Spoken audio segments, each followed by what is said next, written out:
Good afternoon, ladies and gentlemen, and a very, very warm welcome to the magnificent surroundings of Paisley Abbey.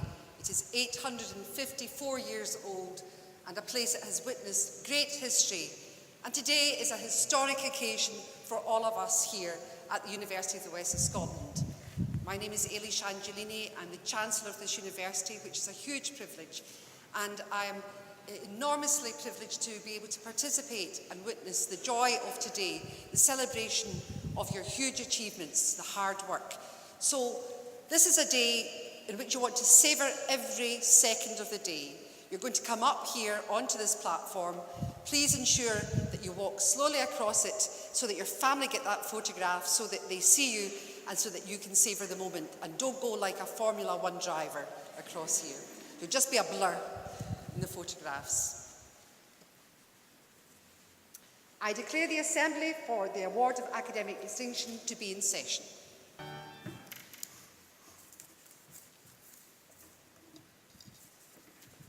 Chancellor, graduands and guests, it really is a great privilege and honour for me to present to you for the award of Honorary Degree of Doctor of the University, Dr. Alan Goodall.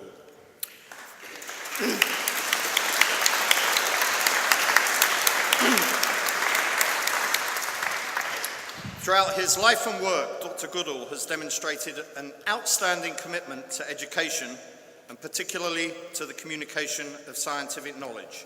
These are values which UWS holds very close to its heart, and we are all therefore extremely proud to be associated with these aspirations and with this award. As a fellow zoologist, I'm particularly delighted to be presenting Dr. Goodall for his honorary degree, and I'm especially pleased that Alan's daughter, Fiona, has joined us here for this occasion. I would also thank the university for giving me the opportunity to present this encomium, a word I learned for the first time about 10 days ago. Alan's commitment to education began in the 1960s, when he started teaching in schools at both primary and secondary level on the Wirral, an area he refers to as the posh side of Liverpool. At this time, a little-known band called the Beatles were first starting to make a name for themselves, and little did they know that they would have someone who would become a great scientific communicator teaching in their region at the time. Following a 3-year stint teaching school students, Alan decided that further study was required, and he subsequently completed his bachelor's degree and then his PhD at the University of Liverpool.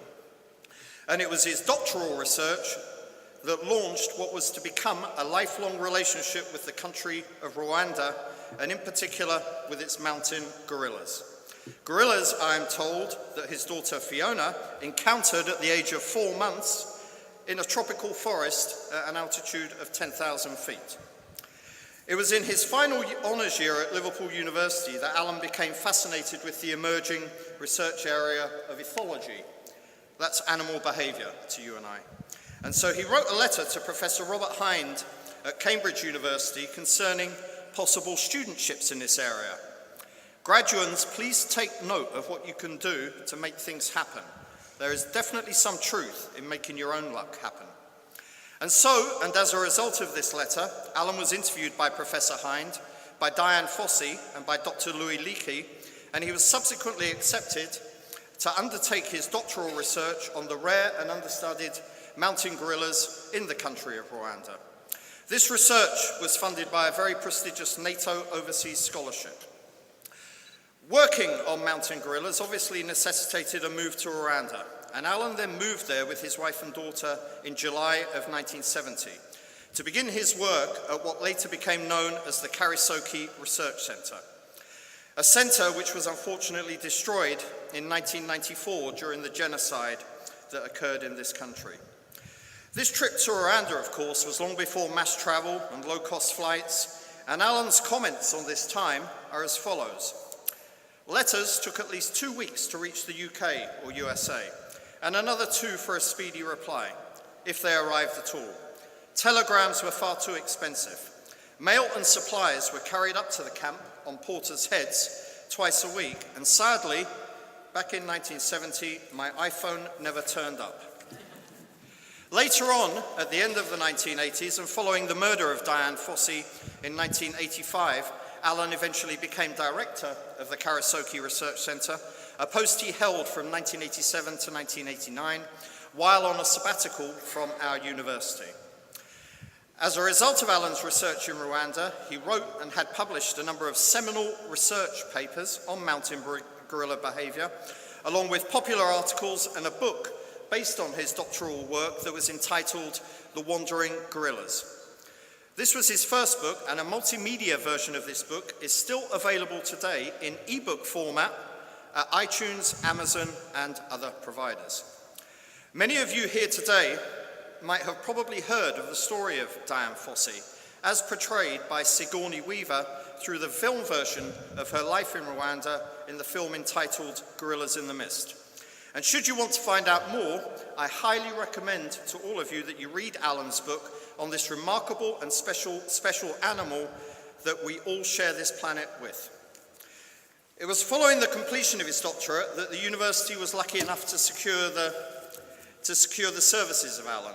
He gained a lectureship at UWS in 1974, and he then spent the next 16 years sharing his passion for teaching and science communication with what were some undoubtedly very fortunate students.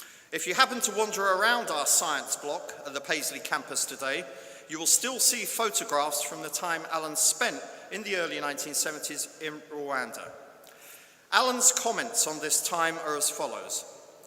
As the first appointed lecturer in environmental biology at UWS, I introduced behavioral studies to the curriculum, including the behavior of mankind.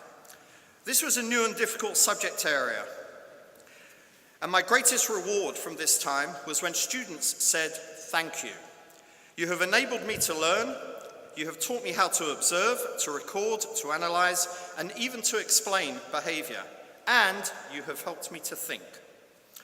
It was while Alan was at our university during the 1980s that he began to appreciate the increasingly important and emerging field of digital media technology. And before many others would, he realized the future impact that this technology would have upon education. And as a result of this developing interest, and while still working at Paisley, Alan completed in his spare time a diploma in educational technology at Jordan Hill College in Glasgow, a superb achievement for somebody who had a full-time academic position at the time.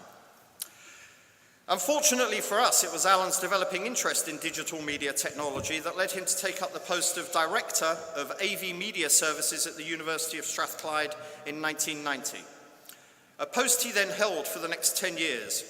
In this post, Alan managed over 40 staff that were involved in the production of award-winning material at both national and international levels. In this post, Alan travelled extensively throughout Southeast Asia, and during this time he advised numerous universities, industries and governments on the use of digital media within this region. One of the more notable achievements from this time was to be invited to give the keynote address at the 6th National Conference on Multimedia that was held in Xi'an, China in 1997. To put this in some context for you, Alan was the only Westerner present, and he wore a kilt. He was subsequently invited back 5 more times to various prestigious universities in China. While working at Strathclyde, Alan still maintained his love of and contact with Rwanda. And following the end of the 1994 genocide in Rwanda, Alan was one of the first Westerners to return. At the request of the editor of the Glasgow Herald, he was asked to look after his reporter and also to cover the arrival of Linda Chalker, the then Minister for Overseas Development. The outcomes of this visit were all published in the Herald at the time. Alan was notably concerned about the gorillas and the staff and their families who were involved with the work at the Karasoke Research Centre, and as part of this visit, Alan assisted the Rwandan government in post-war field operations. At that time, all of the research centre staff, along with their families, were safe, as were the gorillas. Unfortunately and tragically, during later post-war upheavals, over a dozen of his former staff were killed. Towards the end of the 20th century and back in the UK, Alan received an invitation to present the Royal Geographical Society Christmas Lecture at the University of Strathclyde. This lecture, which combined new interactive technologies and virtual reality to describe the life of mountain gorillas, was subsequently on tour in 4 major cities in Scotland. The lecture itself was entitled Gorillas, Academics and Students, and Alan says the following: while all of the wives and girlfriends said there's no difference, and that he agreed with this, that his real own objective was to show that we all share one aspect in common, and that of course is learning. In 1999, Alan was awarded a prestigious Winston Churchill Fellowship, an award that enabled him to travel and communicate with fellow scientists throughout the world, but especially Australia, China, Japan, Malaysia, and the USA. This fellowship was followed by the receipt of the Lord Beaverbrook Award Fellow of 1999. At the start of the 21st century, Alan's lifelong relationship with Rwanda was marked by the award of the role as Honorary Consul for Rwanda in Scotland, a position which was officially recognised by the UK Foreign Office. He has visited Rwanda on a number of occasions in the 21st century, working with the Kigali Institute of Science, the National University of Rwanda, and the Rwandan government, amongst many others. He maintains a lifelong interest in educational development and using new information and communication technologies to help capacity building, especially in Rwanda. Alan now lives in southern France, but his work has not stopped. He is now actively engaged in using his legacy material to promote educational development worldwide. I urge all of you to access the YouTube videos of his work in Rwanda. He is also actively involved in supporting charitable work in Rwanda, and I also urge you to look up the wonderful work being undertaken by the Imbabazi Orphanage in Rwanda. Chancellor, it is without doubt that Dr. Goodall has led a remarkable life, and we at UWS should be extremely grateful that we were able to share some of it. Dr. Goodall has been recognised at the highest level internationally. He has made a number of substantial contributions to the development of scientific knowledge. And of course, he will have touched the minds of thousands of students throughout his academic career. If this was not enough, Alan also has coaching certificates in tennis, table tennis and skiing, and he studies how people learn and develop the psychomotor skills associated with these sports. Dr. Goodall, we salute you. Accordingly, I now present to you, for the award of Honorary Degree of Doctor of the University, Dr. Alan Goodall.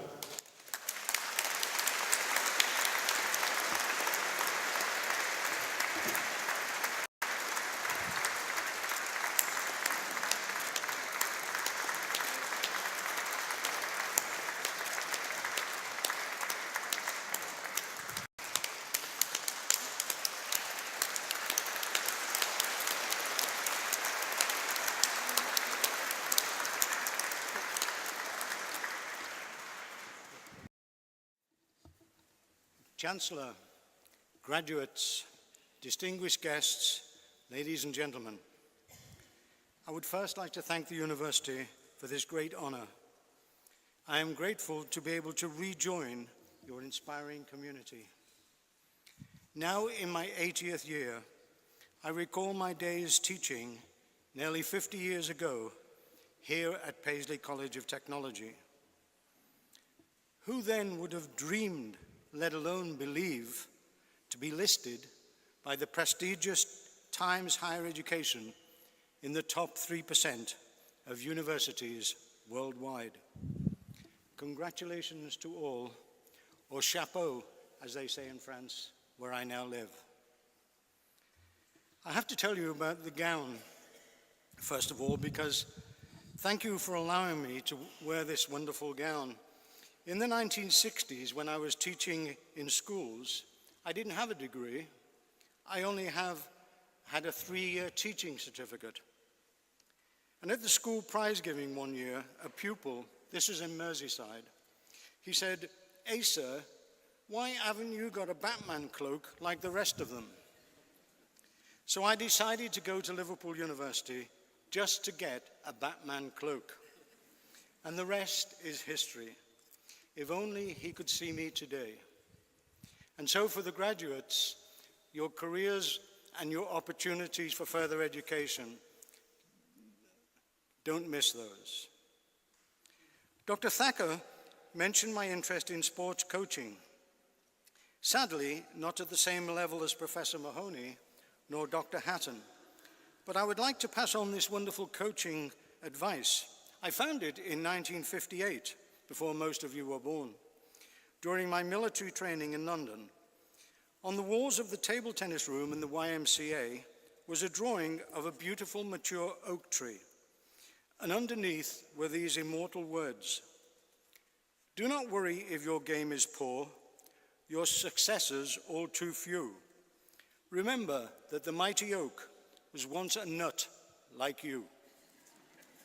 I have found this good advice many times in my own life, through good times and bad, and I hope it can help the new graduates. Your own careers are now germinated, they've now germinated from a rich seedbed here at UWS, and I'll come back to that in a moment. Let me explain the other aspect of my dress code today, and not the superb graduation gown. In 1999, when I was appointed Honorary Consul for Rwanda in the then new Parliament, at the Scottish Parliament, it was obvious I should choose the kilt as my official dress, especially when I was in Africa. This was to compete with the impressive dress code of other nations such as Nigeria and Ghana. When I first wore the kilt in Rwanda, their Minister of Education was delighted, and he said, "We all wore the kilt at school in Uganda. Our teachers were Scottish." I was immediately, but unofficially, promoted from Honorary Consul to Ambassador. On a global stage, Scotland has always punched above its weight, something of which we can all be proud, especially the new graduates.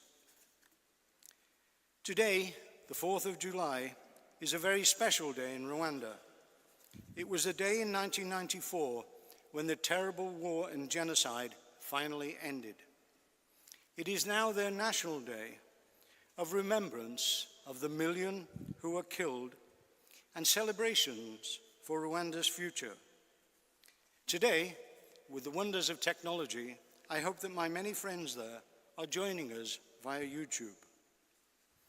When I went back to Rwanda in July 1994, just 1 week after the war and the terrible genocide ended, and I saw the devastation, I never thought Rwanda could be rebuilt. But then, I lacked the UWS skills of dreaming, believing, and achieving. But fortunately, the new Rwandan government did not. And so they created a plan, which they called Vision 2020, aiming to become a middle-income country by 2020. And with peace and stability, they are now well on the way to achieving this. And a major factor in their success has been appointing over 50% of women into their parliament. This is the highest percentage in the world. Rwanda is now a rare success story on the African continent and a shining example for other countries. Another contribution to their progress is now the huge income from tourism, especially to see the rare mountain gorillas. Tourism which I first advocated in my doctoral thesis in 1974.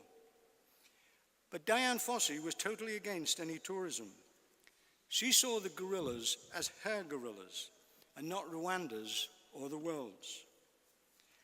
Dian Fossey came from a narrow-minded section of the USA who told others what they were doing wrong and what they must do, just like Trump does now. Here today, I have no need to tell the wonderful human diversity I see before me that we cannot impose our own narrow views on other nations and deny them their own dreams. When I was born in 1939, the world population was 2.3 billion. It has now more than tripled to 7.5 billion. And sadly, my generation has ravaged this tiny planet and left your generation and future ones with huge problems, environmental, economic, and social, as we see each day worldwide. I am lucky to have traveled the globe and met many inspirational people, in all walks of life and in many countries, especially African pygmies, from whom I learned a great deal about many, many things. I say to my friends, scratch my skin, examine my DNA, and I am an African. Scratch a bit deeper, and I am an African ape. As we're all descended from a common ancestor, which split maybe only 10 million years ago into separate lines leading to anthropoids and humanoids. So worldwide, we are all migrants, traveling from our first home in Africa. I trace my own recent ancestors back to 1740s here in Kirkcaldy, the ancient kingdom of Fife. Going back even further, Jane Goodall is tracking our own common ancestor through the chimp line of the Goodall family, and I'm tracing it through the gorilla line of the Goodall family. To all the new graduates, my congratulations. You have worked very hard to get where you are today, and like me, with help from your family. Thank them again as you all enjoy your success. They must be very proud of your achievements. Now, in your career, show them what you can do with your new skills. Continue to live by the powerful words, dreaming, believing, and achieving. To help you, a few words of advice from an old ape. First, I encourage you to explore, like I did, the Winston Churchill Fellowships. You will be amazed at what they can offer. Search out and try and work with inspiring people, ideally as part of a team. Get the best from combining youthful vigor with age and experience. But always be cautious and skeptical. Demand verifiable evidence for all their beliefs, comments, and publications. Always question everything. Think for yourself. Always be open-minded and have empathy for others. You can tell that to Trump. Embrace change. As you have heard, I took my daughter Fiona to live with wild gorillas, first when she was only 4 months old. She was the only baby in the world who lived with gorillas. That's a big change. I am proud to say her experiences, both then and years later in Rwanda, have enabled her to be better equipped for the many trials of life. My other daughter, Marisa, is in York and cannot be here today. She is an award-winning milliner and graduated with multiple distinctions. You can watch a video on YouTube of the Goodall family with my gorilla family, and especially of Marisa with a young gorilla literally sitting on her knee. I am immensely proud of both of them, and my two granddaughters, Rachel and Emily. Now, finally back to you, the new graduates. During your time here at the University of the West of Scotland, you have all been well prepared to face the divisive world of today's Trumpism. And so finally, view the problems that we have left you, my generation, as challenges to be solved. Go out and do good for everyone, especially for humanity's birthplace in Africa, such as that done by the unique Careed Centre here at the University of the West of Scotland. On behalf of everyone here, thank you. On behalf of everyone here, I wish you all every success. Thank you.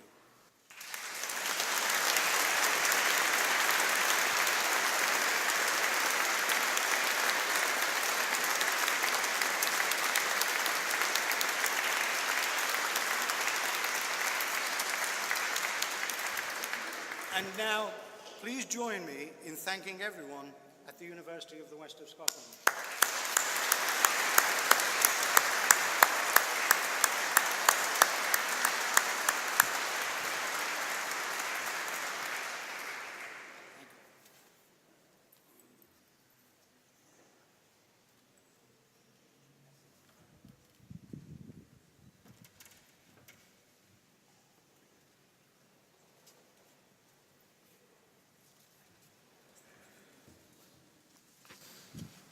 Well, ladies and gentlemen, may I be the first, Dr Goodall, to congratulate you on your honour and thank you for sharing with us and allowing us to hear about your utterly inspirational life. I mean, when we talk about a sense of adventure, a willingness to challenge and to look outwards, that was the most fine example that I think many of us will ever hear or learn of. Thank you very much indeed.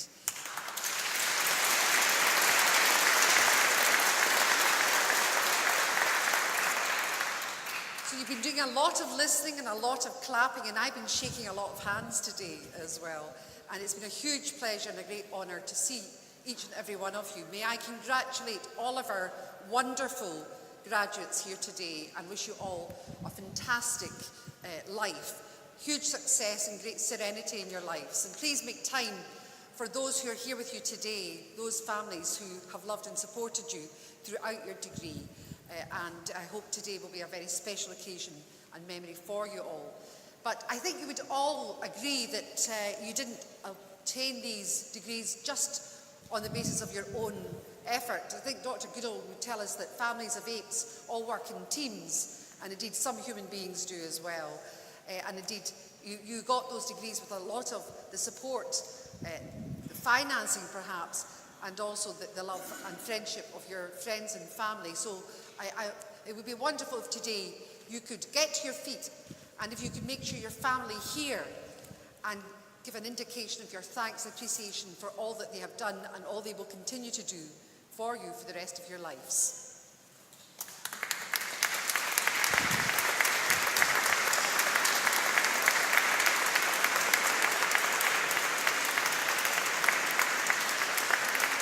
I don't think they can hear you. I don't think they can hear you.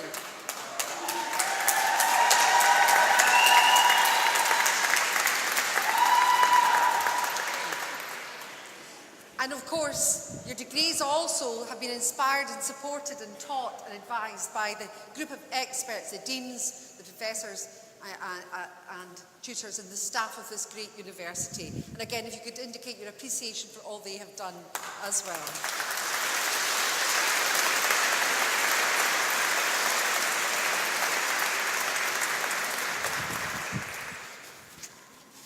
I declare this assembly closed, but in closing, can I invite each and every one of you to join us in the Chancellor's Hall at the campus. Thank you very much indeed.